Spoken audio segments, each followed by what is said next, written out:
Pasar a una entrevista que me da muchísimo gusto saludar por primera vez aquí en Resentidos a Braulio Luna. ¿Cómo estás, Braulio? ¿Qué tal, amigo? Muy bien. Con el Bienvenido. Gusto de estar aquí contigo. Gracias por la invitación. Oye, pues quisiera que platicáramos y que le contáramos a nuestra audiencia sobre estas últimas encuestas que han salido. Hay dos encuestas muy interesantes. Una la platicamos aquí porque no fue muy publicitada, que fue la encuesta de La Vanguardia de Barcelona, que cita a una encuestadora de Covarrubias, en donde le da 80% de respaldo al presidente López Obrador.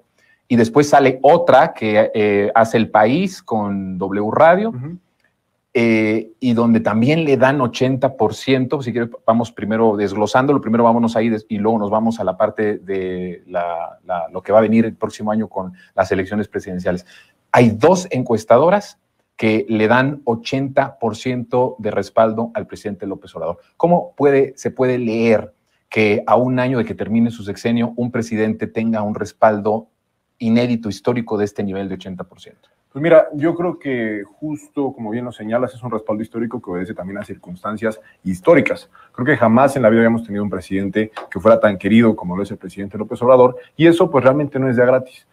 Podemos ver, por ejemplo, la historia de lucha del presidente López Obrador durante décadas para llegar finalmente a la presidencia en 2018, pero su respaldo, su aprobación no se quedó ahí únicamente en 2018. A partir de 2018, al contrario de lo que ha pasado históricamente en otros sexenios, que la aprobación de los presidentes va cayendo con las propias contradicciones de ser gobierno, las propias decisiones difíciles que se tienen que tomar, porque el presidente incluso lo dice, ¿no? A veces hacer política es elegir entre contradicciones y entre situaciones que a lo mejor no son las óptimas. El presidente López Obrador lo que ha hecho con todo su proyecto de nación, con toda su política, con todo lo que ha concretado en este sexenio, estos 5 años del sexenio, que tengo que decir que me pesa mucho decir que ya son 5 años.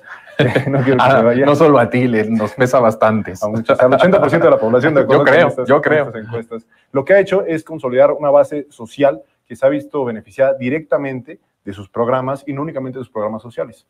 Lo comentaba apenas en la mañana.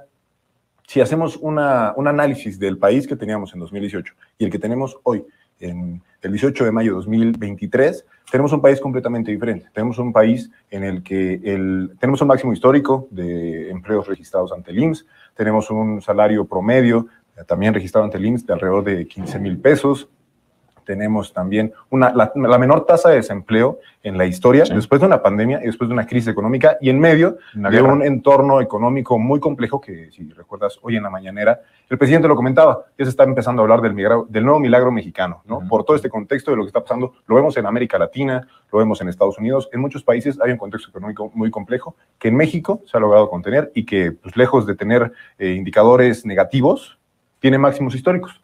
Eso creo que representa o también puede explicar la forma o la razón por la que el presidente López Obrador hoy tiene el respaldo del 80% de la población. Puede que haya habido quienes a lo mejor en 2018 no votaban por él, quienes a lo mejor tenían sus dudas, quienes tenían matices, pero pues con esta realidad, pues la realidad es innegable, ¿no?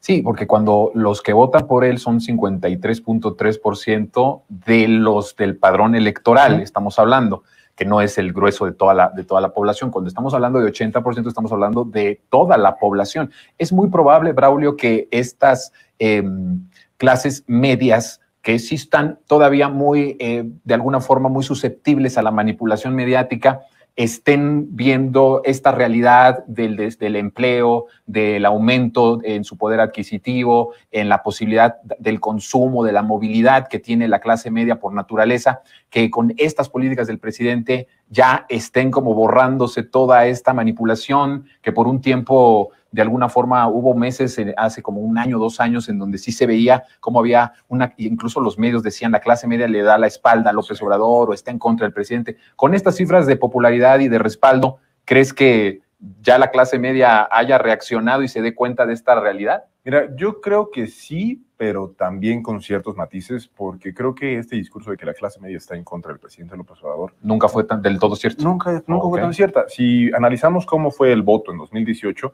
las clases medias, las clases académicas, los universitarios, todos estos sectores que en teoría los medios han tratado de pintar como que están en contra del presidente López Obrador, pues no fue así. Esos son los datos de 2018. Hoy creo que pues esos datos se mantienen. Sí hay ciertos grupos que me parece que tienen mucha atención mediática, que son muy estridentes y que también tienen pues cierto respaldo digital, por llamarlo de alguna forma, que sí expresan muy, lo decía estridentemente, su oposición al proyecto del presidente López Obrador. Hace unos días platicaba con un amigo que estudió en una universidad caracterizada por crear perfiles neoliberales, en el ITAM. Ya nos podemos... Ah, bueno, ya y comentaba él que tiene una profesora a la que respeta y quiere mucho. No me dijo el nombre ni nada, pero es una mujer que tiene mucha claridad, que tiene una formación académica clara, que tiene un perfil de izquierda también muy marcado, pero que por los círculos en los que se movía creía o tenía en mente ciertos prejuicios que empatan con los que han impulsado a partir de los medios y que le han achacado a la clase media. Esta persona creo que puede entrar en ese perfil de la clase media, pero también me contó que platicando con ella y hablando justamente del avance democrático que hay hoy, el tema de la politización, que no polarización, que en la que vivimos hoy, este tema de que todas las reformas se debatan a nivel nacional, que el debate público y que lo público sea cada vez más público, como dice el presidente, lo platicaron y que le dijo, tienes razón. O sea, realmente yo tenía una postura, pues por la gente con la que me rodeo, por los medios que escucho, por las voces, por todo lo que consumo, me formé una opinión y a mí me llamó eso mucho la atención porque siendo un perfil académico, un perfil crítico, un perfil con cierta formación, se dejó llevar por la manipulación mediática. Pero cuando ves la realidad, como lo decía al principio, pues creo que este discurso, esta narrativa, pues evidentemente se cae. Ahora, hay algo que el presidente está haciendo que me parece también inédito, que es, hay un porcentaje de personas históricamente que rechazan a la izquierda y que rechazan al presidente López Obrador. Creo que en algún momento hubo mucho más había mucho más personas que rechazaban al presidente López Obrador que a ciertas políticas de izquierda, ¿no? Porque también tuvo toda esta estigmatización del propio presidente, todas esas campañas negras en contra de él desde mucho antes del 2006. Sí. Pero lo que estamos viendo es una reducción de ese voto que odiaba a López Obrador, literalmente que lo odiaba, y que se está debilitando, porque al principio del sexenio decíamos, bueno, está entre un 30-35%, pero ahora con la lectura de estos ejercicios de encuestas, estamos viendo que se está también reduciendo ese nivel de personas que odiaban al presidente y que no tenían ninguna razón en esencia del por qué odiarlo, pero que lo odiaban o abiertamente decían que nunca votarían por él, que no votaron de hecho por él en 2018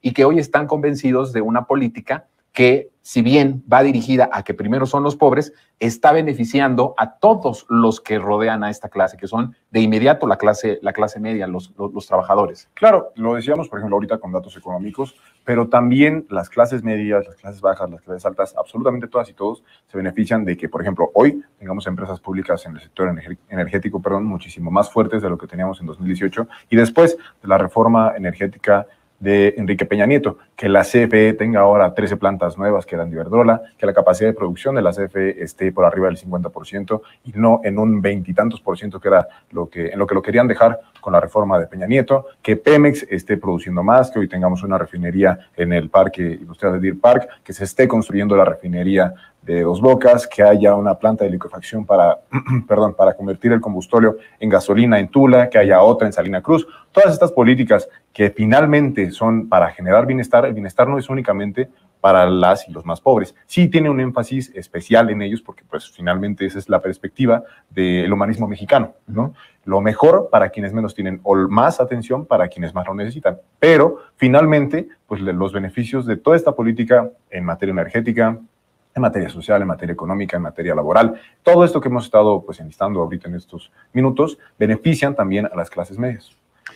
Y esto tiene una repercusión porque ya estamos a un año de las elecciones, sí. Braulio, y esta misma encuestadora que es W Radio, Encol, El País, justamente nos habla de pues un voto impresionante, arrasador para Morena.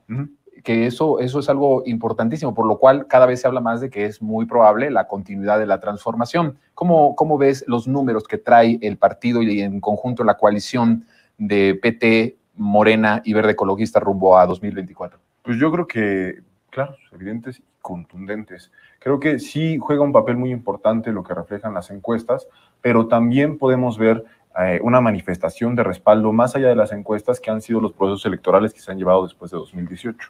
En el 2017, Morena no gobernaba ninguna entidad.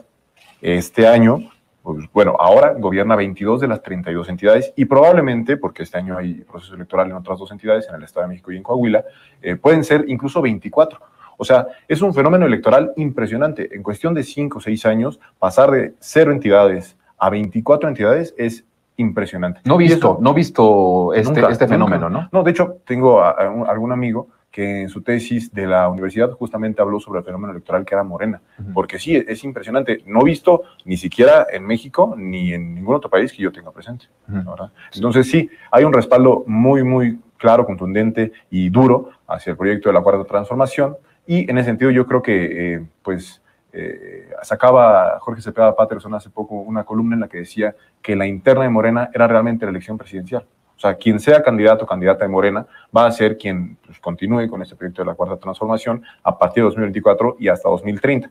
A mí eso me queda claro, porque pues, también eso dicen las encuestas, eso dice pues, las encuestas también de respaldo al presidente, eso dicen las encuestas de respaldo a las políticas del gobierno actual, y eso también dice pues, la intención de voto, ¿no? Eso dice la intención de voto a nivel nacional, y eso dice también la intención de voto aquí en la ciudad, porque también creo que de un tiempo para acá se ha impulsado una narrativa de que Morena va a ganar la presidencia, pero que va a perder la Ciudad de México. Sí. Sin embargo, recientemente... Ninguna encuesta dice eso. No, hay el Universal, que es uno de los medios con una línea editorial más contrapuesta al proyecto de la Cuarta Transformación, recientemente saca una encuesta, en la que voy a checar para no errar en los datos, plantea una ventaja para Morena de, me parece, 20 puntos por encima del primer lugar, que era el PAN. Y que el PAN también, pues ahora en la Ciudad de México se ha visto minado por todo lo del cártel. Claro.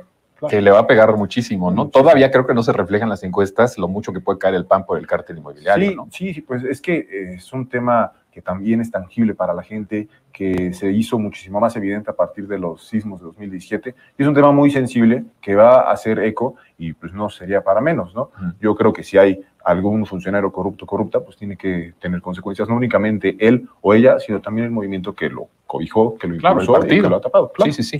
Ahora que hablabas de esa columna de Jorge, tal vez tú crees que por eso empieza a haber mucha efervescencia en las declaraciones y en lo que empieza a haber este ambiente entre las corcholatas, porque pues prácticamente, y es evidente que quien gane, quien sea la candidata o el candidato, prácticamente será la presidenta o el presidente del país. Pues yo creo que sí, recientemente ha habido como cierta efervescencia y confrontación hasta cierto punto de parte de quienes, de las corcholatas, de quienes podrían ser las o los candidatos en 2024, pero creo y confío en que también tienen claro que son parte de un proyecto de nación.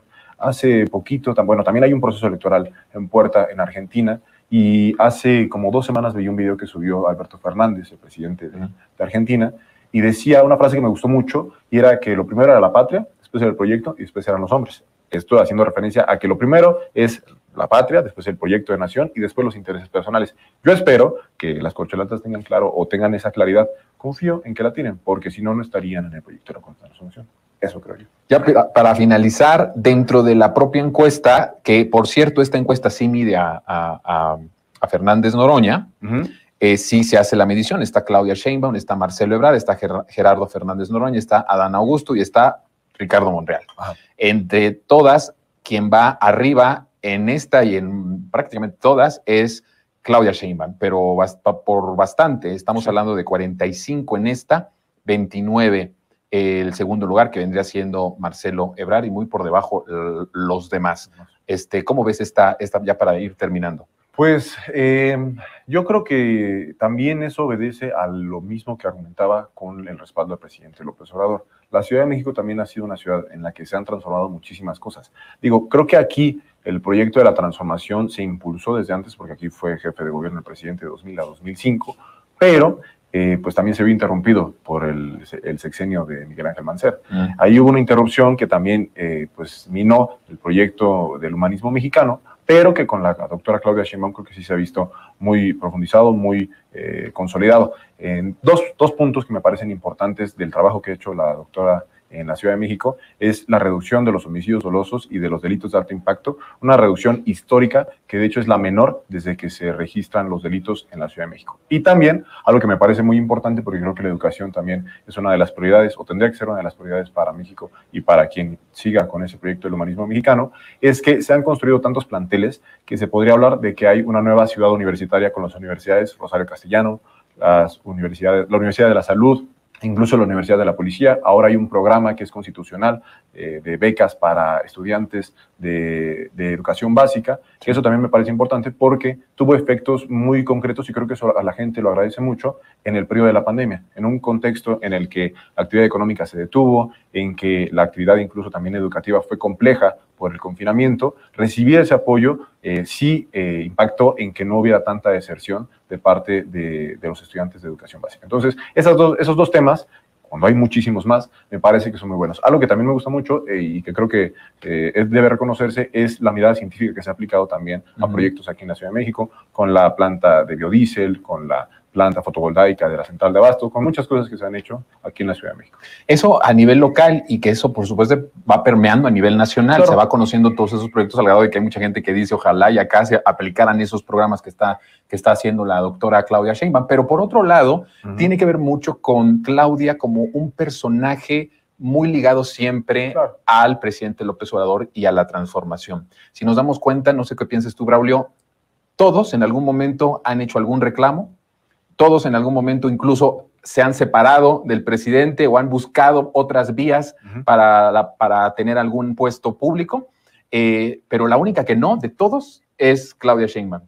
Y eso me parece que la gente a nivel nacional sí lo aprecia bastante, ¿no? Quien tiene más cercanía, quien ha acompañado al presidente en las buenas, en las malas y en las muy malas, ha sido sin duda la doctora Claudia Sheinbaum. Sí, claro, yo no tengo empacho en reconocerlo, yo soy militante del proyecto de la Cuarta Transformación y el tiempo en el que más militancia hice sobre un espacio fue en la alcaldía Tlalpan, aquí de la Ciudad de México. Y ahí la gente reconoce a la doctora Claudia Sheinbaum como decían, bueno, ella venía y nos repartía de regeneración, ella venía y juntaba firmas para la defensa del petróleo, ella tocaba nuestras puertas, después fue nuestra alcaldesa y estuvo también muy presente, y ahora que es jefa de gobierno, pues a la gente le gusta mucho ese respaldo. Ese perfil cercano al obradorismo que ha acompañado el proyecto desde sus inicios y que no se ha visto un distanciamiento, como bien lo señalabas, del proyecto, creo que eso también hace mucho eco en el respaldo que hoy tiene la jefa de gobierno y el proyecto de la Cuarta Transformación. Sin duda, pues vamos a ver, vamos a ir analizando, ojalá vengas pronto para ver cómo se va desenvolviendo también ese proceso interno que se está poniendo interesante, ¿no? Sí, aquí nos vemos. Aquí nos vemos, mi querido Braulio.